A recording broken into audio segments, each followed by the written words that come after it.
នេះគឺជាកម្មវិធីយកជីវិតរស់រាននៅក្រៅឆាកដ៏រំភើបបំផុតនៅលើពិភពលោកពួកគេនាំយកបុរសនិងស្ត្រីមួយគូដែលមិនធ្លាប់ស្គាល់គ្នាទៅកាន់ទីកន្លែងដ៏គ្រោះថ្នាក់បំផុតជុំវិញពិភពលោកដោយមិនផ្ដល់អាហារទឹកឬសូម្បីតែសម្លៀកបំពាក់ដើម្បីឲ្យពួកគេរស់រានមានជីវិតដោយខ្លួនឯងរយៈពេល21ថ្ងៃប្រសិនបើឆ្លងកាត់ការសាកល្បងនេះនឹងទទួលបានរង្វាន់$10,000តើអ្នកហ៊ានសាកល្បងទេនៅភាគខាងជើងប្រទេសក្រូអាស៊ីមានព្រៃឈើដាំដុះក្រាស់ឃ្មឹកនិងស្ងាត់ជ្រងបំផុតនៅអឺរ៉ុបទីនេះទោះបីជាស្មុគស្ងាត់តែមិនស័ក្តិសមសម្រាប់មនុស្សរស់នៅទេរាប់រយឆ្នាំមកហើយវាជាតំបន់ប្រមាញ់របស់សត្វព្រៃធំរួមមានខ្លាឃ្មុំសាហាវឆ្កែចបពស់ពីជាច្រើនប្រភេទនិងសត្វល្អិតដ៏គ្រោះថ្នាក់រាប់មិនអស់សូម្បីតែនៅក្នុងព្រៃក្រាស់នេះក៏ពោពេញដោយរុក្ខជាតិនិងផ្សិតពោលអ្វីដែលគួរឲ្យខ្លាចជាងនេះគឺនៅរដូវភ្លៀងខ្យល់ព្យុះដ៏កាចសាហាវអាចបង្កឲ្យមានទឹកជំនន់និងការបាក់ដីគ្រប់ពេលវេលាពេលថ្ងៃសីតុណ្ហភាពឡើងដល់42អង្សាសេប៉ុន្តែពេលយប់ធ្លាក់ចុះមកត្រឹមតែប៉ុន្មានអង្សាប៉ុណ្ណោះភាពខុសគ្នានៃសីតុណ្ហភាពដ៏អាក្រក់នេះធ្វើឲ្យទីនេះក្លាយជាដែនដីមរណៈម៉ាក់មកឆ្នាំនេះអាយុ33ឆ្នាំជាគ្រូបង្វឹកហាត់ប្រាណគាត់បានចូលរួមក្នុងកងកម្លាំងម៉ារីនតាំងពីអាយុ22ឆ្នាំនិងបានសាកល្បងខ្លួនឯងជាច្រើនដងដើម្បីយកឈ្នះដែនកំណត់ទាំងផ្លូវកាយនិងផ្លូវចិត្តក្នុងអំឡុងពេល5ឆ្នាំក្នុងកងទ័ពការដើរលឿន10គីឡូម៉ែត្រជាមួយការបូកស្ពីធ្ងន់មិនមែនជាបញ្ហាសម្រាប់គាត់ទេ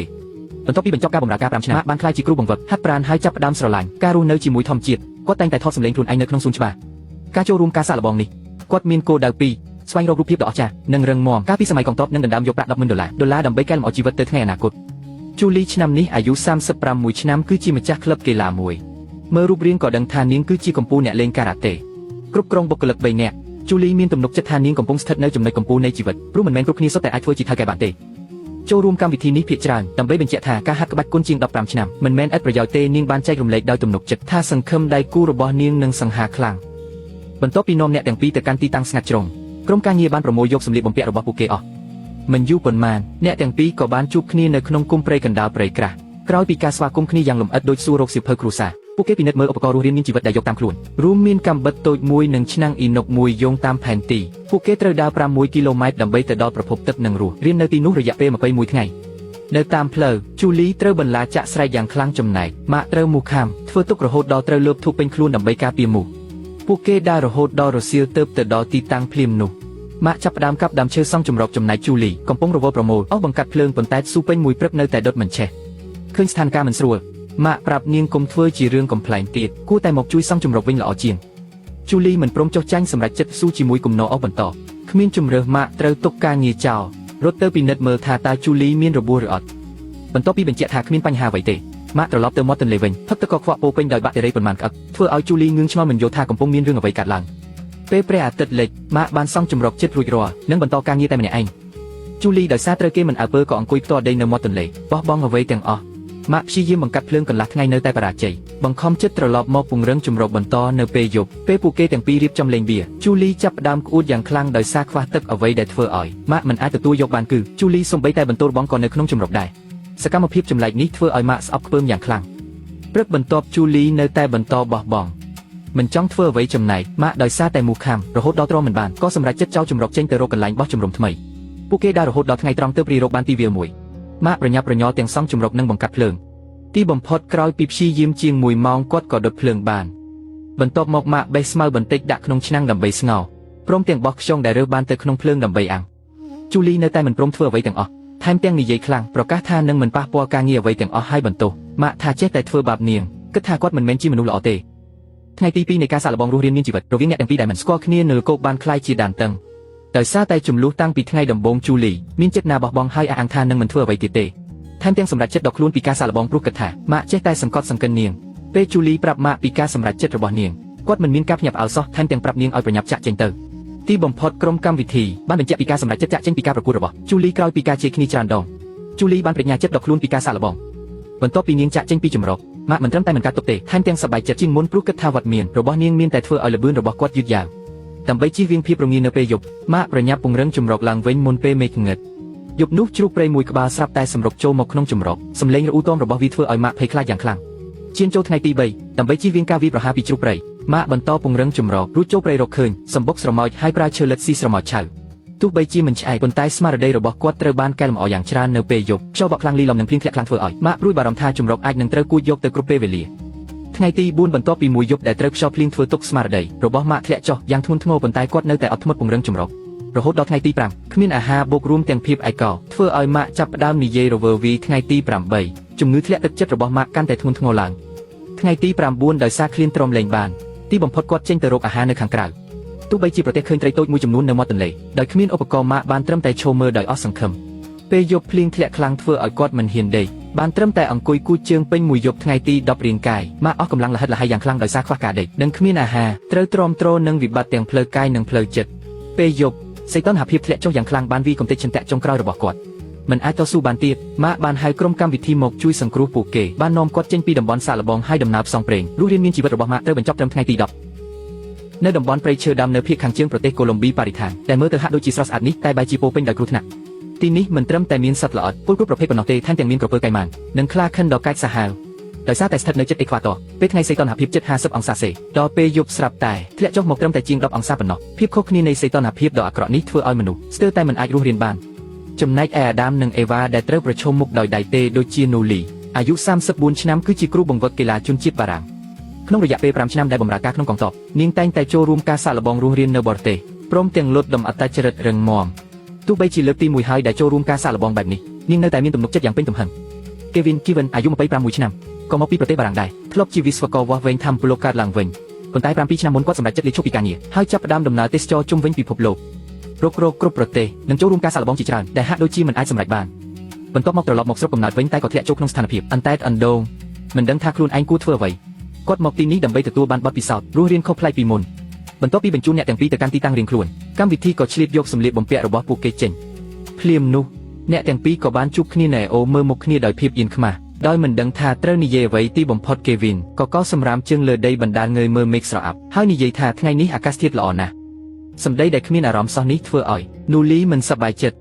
បន្ទាប់មកអ្នកទាំងពីរក៏លោតចូលទឹកហើយតម្រង់ទៅច្រាំងដែលមានឧបករណ៍រស់រានរបស់ខ្លួនវាគឺជាកាំបិតតូចមួយនិងដែកកេះភ្លឺភ្លេកមួយ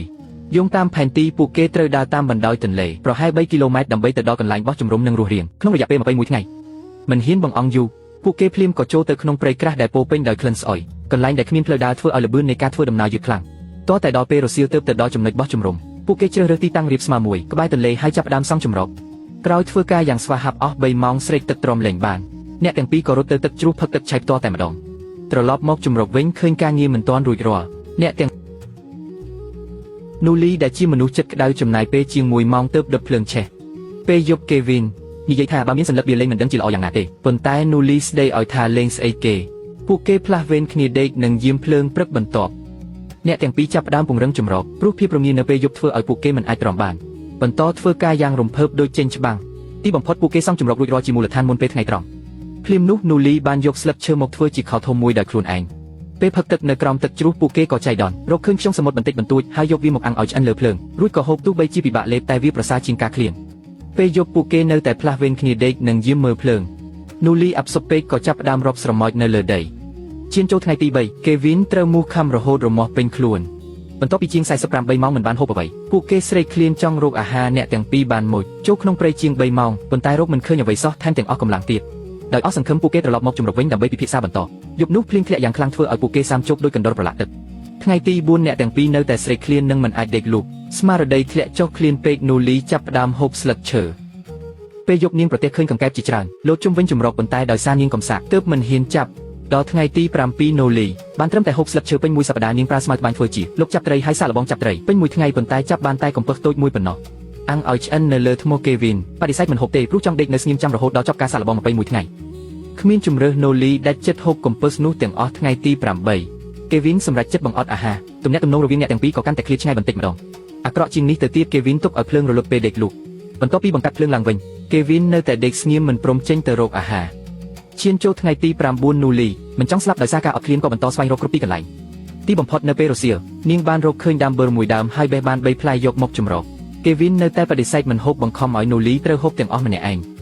ថ្ងៃបន្ទាប់មកនូលីបន្តមានញឹកខ្វាយខ្វល់គ្រប់យ៉ាងដើម្បីរក្សាសុខភាពចំណែកគេវីននៅតែមិនហូបមិនផឹករហូតដល់ថ្ងៃទី17គេវីនលេខគួចពេញមួយថ្ងៃរហូតឃ្លានវិលមុខហើយចាប់ផ្ដើមសង្ស័យខ្លួនឯងនូលីព្រួយបារម្ភថាគាត់នឹងបោះបង់ដោយសារអស់កម្លាំងក៏ចូលទៅក្នុងព្រៃដើម្បីរកអាហារបន្ថែមហើយសំណាងល្អបានរកឃើញដូងមួយផ្លែនាងយកវាមកពុះហើយផឹកទឹកដូងនោះអស់គេវីនទ្រាំលេងបានទីបំផុតក៏ចាប់ផ្ដើមហូបសម្លឹងមើលគេវីនផឹកទឹកអស់ហើយហូបទាំងសាច់ដូងទៀតនូលីញឹមយ៉ាងពេញចិត្តថ្ងៃទី20គេវីនយកផែនទីចេញមកស្រាវជ្រាវផ្លូវដកថយយោងតាមផែនទីពួកគេត្រូវដើរកាត់ព្រៃចម្ងាយ4គីឡូម៉ែត្រហើយឆ្លងកាត់ភ្នំចោតមួយទើបទៅដល់ចំណុចចាក់ចេញថ្ងៃចុងក្រោយអ្នកទាំងពីររៀបចំអីវ៉ាន់ហើយចាប់ផ្ដើមដំណើរដ៏វែងឆ្ងាយនៃការដកថយ គេវីនហូបតែស្លឹកឈើនិងដងបន្តិចបន្តួចពេញ21ថ្ងៃបានប្រែជាទ្រុឌទ្រោមខ្លាំងថែមទាំងស្ទើរតែសន្លប់ជាច្រើនដងពេលឡើងភ្នំសំណាងល្អបន្ទាប់ពីធ្វើដំណើរ5ម៉ោងពួកគេបានទៅដល់ចំណុចចាក់ចេញដោយសុវត្ថិភាពនិងជួបរថយន្តមកទទួលគេវីននិងនូលីបានបញ្ចប់ការសាកល្បងរស់រានមានជីវិត21ថ្ងៃនៅក្នុងធម្មជាតិឆ្លងកាត់3សប្តាហ៍ដែលពោពេញដោយការសាកល្បងនូលីស្រកទម្ងន់13គីឡូចំណែកគេវីនដែលរស់ក្នុងស្ថានភាពបង្អត់អាហារស្រកបានដល់ទៅ19គីឡូនារីសក់រួញម្នាក់ឈ្មោះជាអូវ៉ាន់ណាឆ្នាំនេះអាយុ31ឆ្នាំក្រោយមកគ្រប់គ្នាហៅនាងថាវ៉ាន់ណាវេណាជាម្ចាស់បារមួយកន្លែងដោយសារប្តីរបស់នាងធ្លាប់ជាទីហ៊ានម៉ារ៉េងទើបបានជូនសៀវភៅកន្លេសរស់រានមានជីវិតមួយក្បាលដល់នាងបន្ទាប់ពីការស្រាវជ្រាវយ៉ាងស៊ីជម្រៅនាងបានរៀនជំនាញរស់រានមានជីវិតជាច្រើនលើសពីនេះទៅទៀតនាងថែមទាំងពិសេសចូលចិត្តសិក្សាពីសត្វនិងរុក្ខជាតិដូច្នេះងាយស្រួលក្នុងការសម្គាល់ប្រភេទរុក្ខជាតិនិងមុខងាររបស់ពួកវាបុរសក្បាលទំពេកឈ្មោះ West ឆ្នាំនេះអាយុ40ឆ្នាំកុំមើលងាយដោយសារតែអាយុគាត់គឺជាអ្នករុករកដ៏ពិតប្រាកដម្នាក់ពិសេសចូលចិត្តកីឡាផ្សងព្រេងដូចជាលោតឆាត់យ៉ងឡើងភ្នំនិងជិះក្តារបន្ទះលើរលកជីវិតរស់នៅរស័ក្តិអណ្តែតជាច្រើនឆ្នាំបានលុតតម្គាត់ឲ្យមានជំនាញរស់រានជាមូលដ្ឋាននិងឆន្ទៈរស់រានមានជីវិតយ៉ាងរឹងមាំអ្នកទាំងពីរលើកនេះត្រូវបានគេនាំទៅកាន់ព្រៃស្រោងនៅប្រទេសអេក្វាតរដែលមានរុក្ខជាតិក្រាស់ឃ្មឹកពោពេញដោយពស់ពីរដ៏ល្បីល្បាញដូចជាពស់ក្បាលស្ពាន់ព្រមទាំងជាជំរករបស់សត្វតោភ្នំផងដែរមិនត្រឹមតែប៉ុណ្ណោះព្រៃនេះមានបរិមាណទឹកភ្លៀងប្រចាំឆ្នាំលើសពី300សង់ទីម៉ែត្រនិងតែងតែកើតមានទឹកជំនន់ភ្លៀងការបាក់ដីនិងជួរភ្នំខ្ពស់ធ្វើឲ្យសីតុណ្ហភាពយប់និងថ្ងៃខុសគ្នាជិត30ដឺក្រេបន្ទាប់ពីយន្តដឹកពួកគេទៅដល់ទីតាំងអ្នកបើកបរក៏ឆ្លៀតយកសម្លៀកបំពាក់ពួកគេទៅបាត់ភ្លាម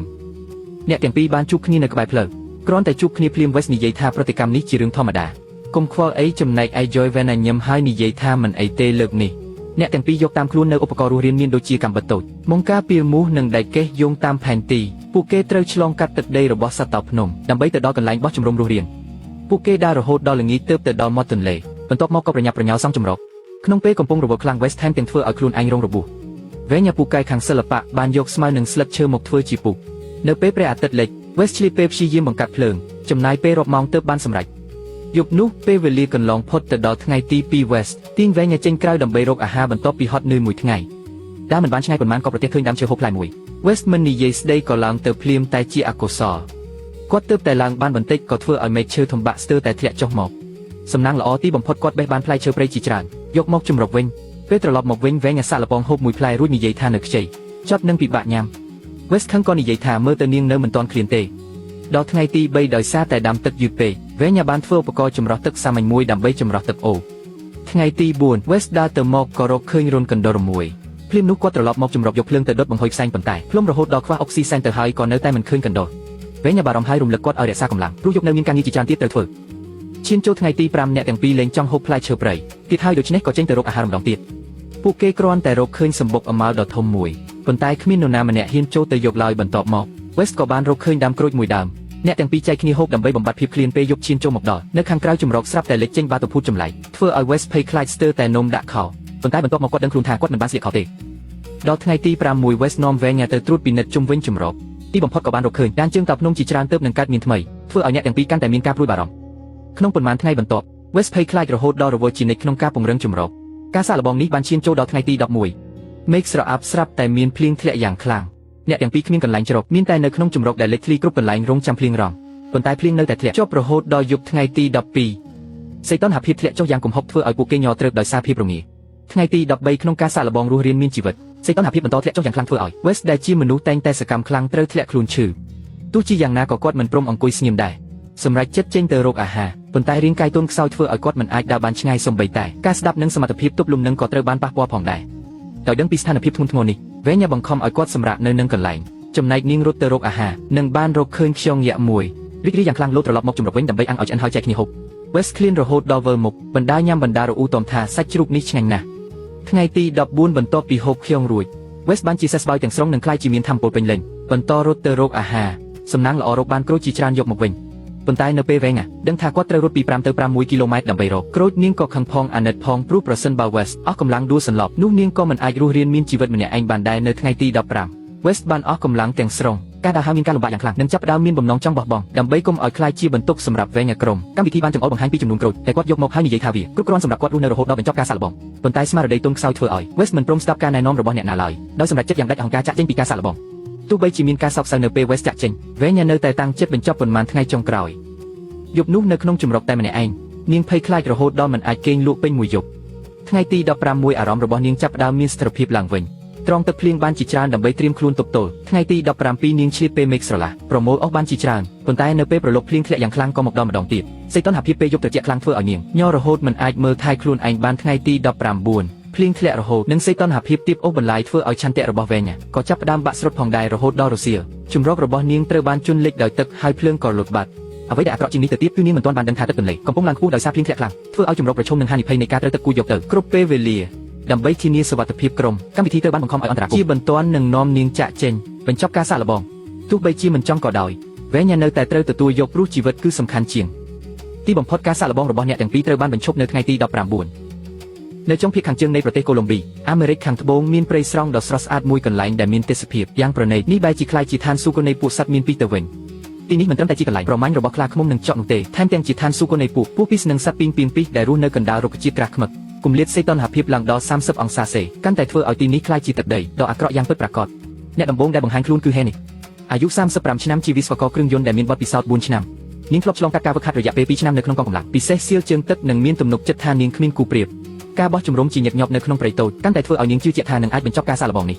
នាងថែមទាំងប្រកាសថាឲ្យតែមិនត្រូវគេសែងយកទៅនាងច្បាស់ជាមិនបោះបង់ឡើយបន្ទាប់មកគឺ Steven អាយុ34ឆ្នាំជាគ្រូបង្រៀនមត្តេយ្យឲ្យជនជាតិ Belgique នៅក្នុងអំឡុងពេលវិស្មការ3ខែរៀងរាល់ឆ្នាំគាត់តែងតែទៅរុករកតែម្នាក់ឯងជាញឹកញាប់និងធ្លាប់ឆ្លងកាត់ការសាកល្បងរវាងជីវិតនិងសេចក្តីស្លាប់រាប់មិនអស់ជាមនុស្សដែលស្រឡាញ់ធម្មជាតិខ្លាំង Steven គិតថាការសាកល្បងប្រភេទនេះគឺស័ក្តិសមសម្រាប់ខ្លួន